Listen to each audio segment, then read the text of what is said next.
নমস্কার বন্ধুরা, আপনারা কেমন আছেন? আশা করি আপনারা ভালো আছেন। তবে এখানে পেঁয়াজ কেটে নিয়েছি, আদা রসুন কেটে নিয়েছি, টমেটো কেটে নিয়েছি। আজকের মাংস রান্না করব আর এখানে বেগুন ভাজা করব।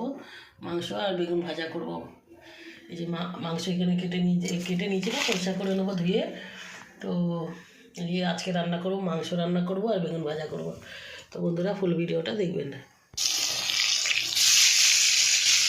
বন্ধুরা আমার বেগুন ভাজা হয়ে গেছে আর এখানে আরও বসিয়েছি আলুগুলো। বন্ধুরা মাংসের আলুগুলো একটু ভেজে নেব।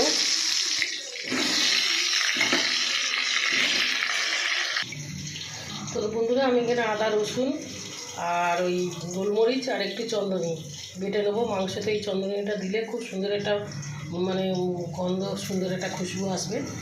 আপনারাও দেবেন। বন্ধুরা আমার আলুটাও ভাজা ভাজা হয়ে যাচ্ছে, একটু হবে। বন্ধুরা আমি তেজপাতাটা দেবো, পেঁয়াজও দিয়ে দিয়েছি।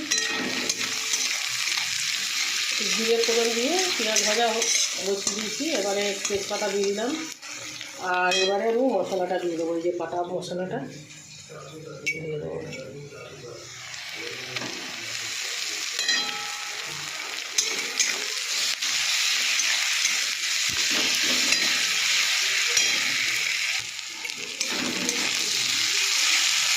বন্ধুরা আবার টমেটোটা দিয়ে দেবো।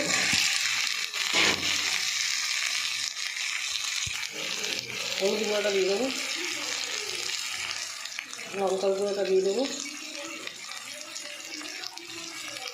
নুনটা দিয়ে দেবো।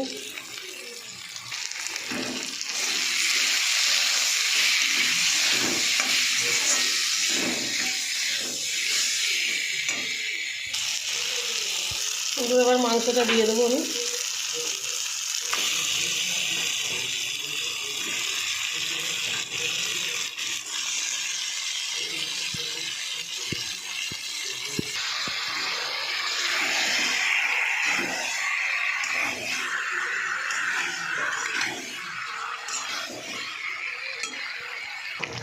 বন্ধুরা আমি আলুগুলো দিয়ে দিলাম।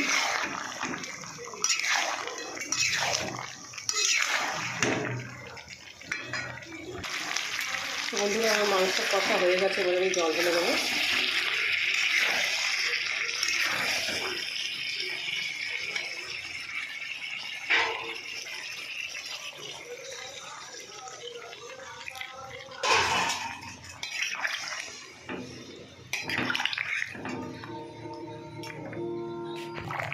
তো বন্ধুরা আমার এই যে